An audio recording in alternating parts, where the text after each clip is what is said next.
Hey everyone, and welcome back to Bets Today. Have you ever looked at the world of sports betting and thought, man, I wish I knew how to get started?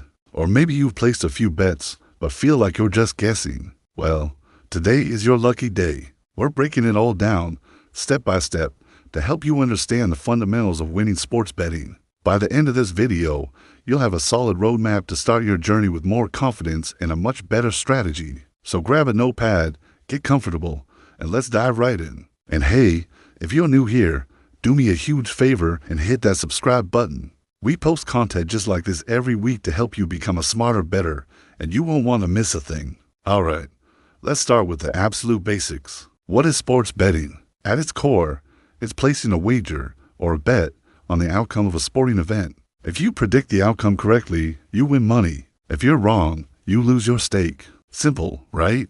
But the secret to long-term success isn't just picking winners. It's about finding value. We'll get into that a bit later. First, let's talk about the different types of bets you can make. The most common one you'll see is the moneyline bet. This is the simplest of all. You're just picking which team or player will win the game outright. No points, no spreads, just a straight-up winner. For example, if the Lakers are playing the Celtics, a moneyline bet is just choosing which team you think will have the highest score at the end of the game. Easy enough to understand, and a great place for beginners to start. Next up, we have the point spread. This one is a little more complex, but hugely popular, especially in sports like football and basketball. The point spread is designed to level the playing field between a favorite and an underdog. The favorite team is given a handicap, meaning they have to win by a certain number of points for your bet to cash. On the other side, the underdog gets a head start. They can either win the game outright or lose by fewer points than the spread, and you still win your bet.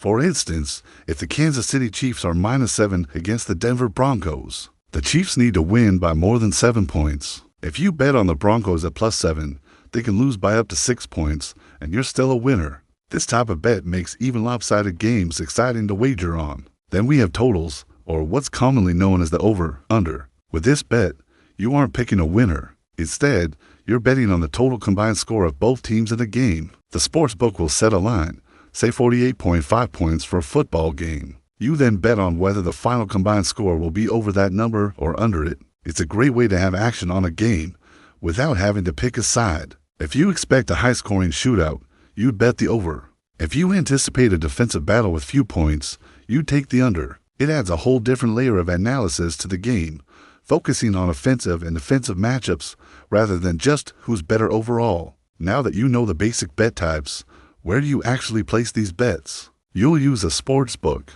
This can be a physical location in a casino or a much more convenient online sports book or mobile app. For most people, online is the way to go.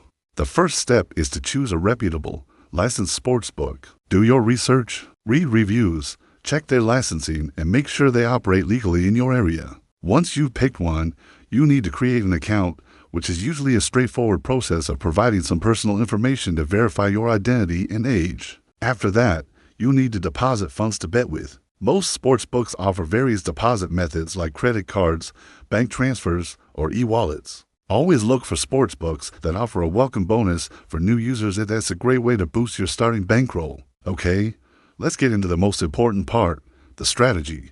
This is what separates casual guessing from smart, winning betting. The first rule, and the most critical one, is bankroll management. Your bankroll is the total amount of money you have set aside specifically for betting. The golden rule is to never, ever bet more than you can comfortably afford to lose. A good strategy is to only risk 1% to 3% of your total bankroll on any single bet. This is called a unit-based system. So, if you have a $1,000 bankroll, one unit would be $10. This discipline prevents you from losing your entire bankroll after a few bad losses, which will inevitably happen. Remember, sports betting is a marathon, not a sprint.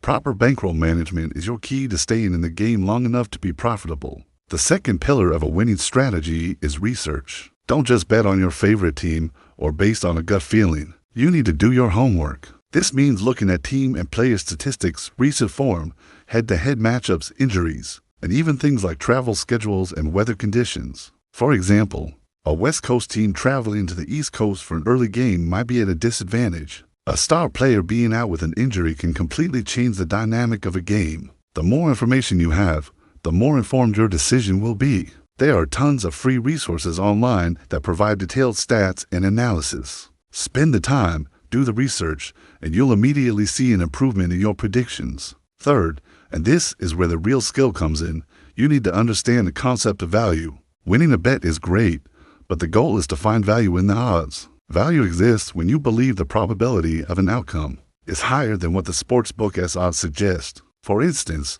if the odds imply a team has a 40% chance of winning, but your research leads you to believe they actually have a 55% chance, that's a value bet.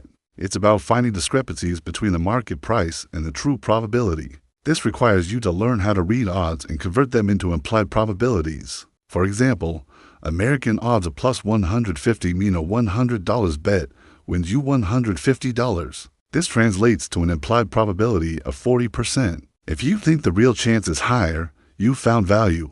Over the long run, consistently finding value is the single most important factor for profitability. Another crucial tip is to shop for the best lines. Not all sports books offer the same odds for the same game. One book might have the Packers at minus 6.5, while another has them at minus 7. That half point might not seem like much, but over the course of a season, it can be the difference between winning and losing a significant number of bets. This is why it's a good idea to have accounts at a few different reputable sports books. Before you place a bet, take a minute to compare the odds across your different accounts. Always try to get the best possible price for your wager. It's like shopping for anything else. You want the best deal. Getting an extra half point in your favor or better payout odds is free money you're leaving on the table if you don't line shop. Finally, let's talk about mindset. It's so important to stay disciplined and avoid emotional betting. Don't chase your losses by placing bigger, more desperate bets to try and win your money back quickly. This is a fast track to draining your bankroll. Similarly, don't get overconfident after a winning streak and start making reckless wagers. Every bet should be based on your strategy of research and value, not on how you're feeling. Accept that losses are part of the game. Even the best professional bettors in the world only win around 55 to 60% of their bets. The key is to have a solid strategy that gives you an edge over the long term and to stick with it through the ups and the downs. And please, remember that betting should be fun. It's a form of entertainment. If you ever feel like it's becoming a problem, or you're betting with money you need for other things, it's crucial to stop and seek help. There are many resources available, and we'll link some in the description below. So, let's recap the steps to becoming a smarter bettor. 1. Learn the basic bet types, money line, point spread, and totals. 2. Choose a reputable online sports book and set up your account. 3. Practice strict bankroll management. Never bet more than you can afford to lose and use a unit system. 4. Do your research. Analyze stats, trends, and all the factors that can affect a game's outcome. 5. Learn to identify value in the odds. 6. Shop around for the best lines. And 7. Maintain a disciplined, unemotional mindset. This journey won't make you a millionaire overnight, but by following these steps, you're building a foundation for success and making sports betting a more strategic and enjoyable hobby. It's all about making informed decisions. Thank you so much for sticking with me through this guide. I hope you found it helpful. If you did, please give this video a big thumbs up and, most importantly, hit that subscribe button to join the bettingstrategy community. We have a lot more great content coming your way. Drop a comment below and let me know what sport you're most excited to bet on. Thanks for watching, and I'll see you in the next one.